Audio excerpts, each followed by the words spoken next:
हाँ तो स्टूडेंट, पिछले लेक्चर में अपन बात कर ली थी जिस प्रकार से केमिकल शिफ्ट होगा, प्रीक्लेस क्या होती है, प्री कैसे स्प्लिटिंग होती है, कार्बन NMR का जनरल इंट्रोडक्शन पढ़ा। उसके बाद में अपन ने केमिकल शिफ्ट को प्रभावित करने वाले कारक भी पढ़ लिए।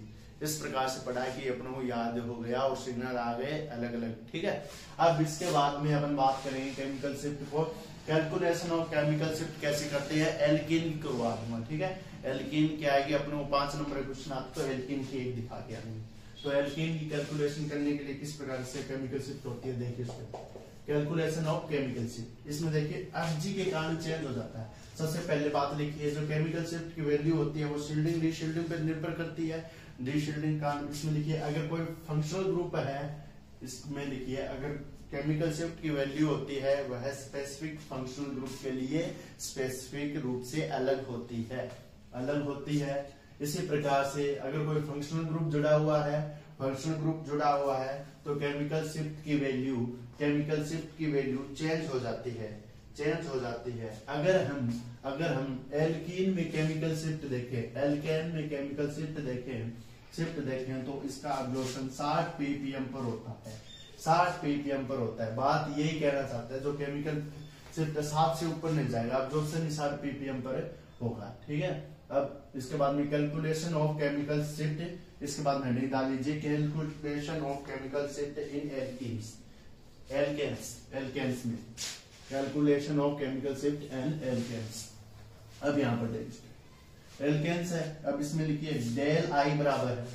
ठीक है, डेल आई इक्वल टू लिखिए -2.5 plus 91 into N alpha, 91 into N alpha plus आएगा, एन एल्फा आएगा ना, प्लस आएगा, प्लस आ रहे हैं। मैं बताऊंगा ये क्या है, आपको बस इतना करना है, ये प्लस आएगा। N alpha plus 9.1 N alpha, ये तो गुणा में है, plus 9.4 N beta minus 2.5 N gamma plus 0.3 N delta. ये 2.5 है ना स्टूडेंट, ये 2.5 ये वैल्यू होती है स्टूडेंट किसके लिए, यह वैल्यू होती है स्टूडेंट अगर कोई टर्सरी कार्बन जुड़ा हुआ है या प्राइमरी कार्बन के लिए -2.5, प्राइमरी कार्बन के लिए कितनी होती है 2.5 फॉर प्राइमरी कार्बन कितनी वैल्यू होती है, इसको टू -2.5 ppm पर क्या दर्शाता है, ये केमिकल शिफ्ट दर्शाता है। इस प्रकार से केमिकल शिफ्ट दर्शाता है ये 2.5 पर। अब इसके बाद में लिखिए स्टूडेंट, इसका एग्जांपल करवाऊंगा, ये वैल्यू याद रखना। अब इसके बाद में लिखिए, इसको ज्ञात करने के लिए हम 4 मेथिल पेंटेन का एग्जांपल लेते हैं। 4 मेथिल पेंटेन किसका एग्जांपल लेते हैं, 4 मेथिल पेंटेन का एग्जांपल लेते हैं। CH3 पहले कार्बन लिखे 1 2 3 4 5, यहाँ पर पेंटेन है, 4 पे मेथिल है तो यहाँ पर 4 पे लगाते हैं। यहाँ पर 4 से 4 मेथिल पेंटेन नहीं होगा, सॉरी, क्योंकि अपने को जिससे ग्रुप मिला है वहां पर करना पड़ेगा 2 मेथिल पेंटेन लिखे, 2 मेथिल पेंटेन लिखे, 2 CH3 यहाँ पर और यहाँ पर CH3 2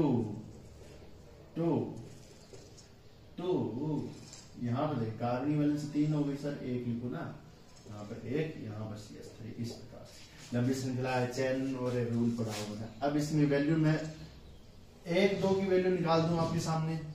ठीक है, पहले तो मैं इसकी वैल्यू लिख देता हूँ कैसे किसकी कितनी आती है तो कार्बन है ही ना, तो वैल्यू देखिए इसकी आती है 19.3, याद कर लेना 19.3 आती है। टर्मिनल की आती है स्टूडेंट 11.7 है या 3 है, देखिए स्टूडेंट, और मैं बता दूं कैसे आई ये 11.3 आती है, इसकी 11.3 आती है। आपको ये याद भी नहीं रहना तो इनकी वैल्यू तो याद रखना। अब ये sp3 29.5 और 29.5, इसकी और इसकी सेम आती है, इसकी 29.5 और इसकी 29.5, ये याद रह जाएगी ना, 29.5 और इसकी वैल्यू आती है 36.2। तो अपने को याद तो ये रखना है, मैंने बताया 29.5 ये लगभग वैल्यू सेम रहती है, ये टर्मिनल की वैल्यू सेम रहती है, ये अंदर वाली की सेम रहती है और इसकी थोड़ी अलग होगी क्योंकि ये टर्सरी कार्बन आ गया। अब देखिए स्टूडेंट, इसकी वैल्यू कैसे निकालते हैं, ये लिख लीजिए। अब इसके बाद में इसकी वैल्यू रख कर देता हूँ 4C1 कार्बन। मैं इसकी वैल्यू रख कर देता हूँ, लिख लिया होगा। अब यहाँ पर देखो ये सूत्र लगेगा, इसलिए मैंने सूत्र को रखा है जिंदा 4C1 कार्बन। यहाँ पर मैं इसको एक नाम देता हूँ, ये दो नाम देता हूँ, तो यहाँ पर 4C1 कार्बन, C1 कार्बन। तो अपने को चलते जाना है, कुछ नहीं करना। C1 की बात हो रही है, C1 फर्स्ट कार्बन है। मैंने बताया C1 के लिए स्टूडेंट प्राइमरी कार्बन है, प्राइमरी कार्बन है तो 2.5 लिख दिया प्लस 9.1। अब इसके बाद में अल्फा बीटा गामा, ये क्या है, ये यहाँ पर पोजीशन है। Alpha 2 number carbon, beta 3 number carbon, gamma 4 number carbon और 5 नंबर कार्बन। एन अल्फा बराबर 2 number carbon, N alpha N beta बराबर 3 नंबर कार्बन लिख लीजिए, एन गामा बराबर 4 और एन डेल्टा बराबर 5 नंबर कार्बन। 2.5 9.1 यहाँ पर एन है, एन का मान इंटू अल्फा है। एन का मान देखिए स्टूडेंट, एन का मान कैसे आएगा, इससे अपन को क्या करना पड़ेगा, गुणा। गुणा अब 1 से करें 2 से करें, एक की बात हो रही है, इसके अलावा कोई कार्बन नहीं है, नहीं है ना, तो एक ही आएगा ना ग्रुप, इसके अलावा कोई ग्रुप नहीं है, तो 1 से मल्टीप्लाई कर देंगे प्लस। इसके बाद में प्लस 9.5, ये सूत्र याद रह जाएगा, 9 में 3 जोड़ 9.4 आएगा।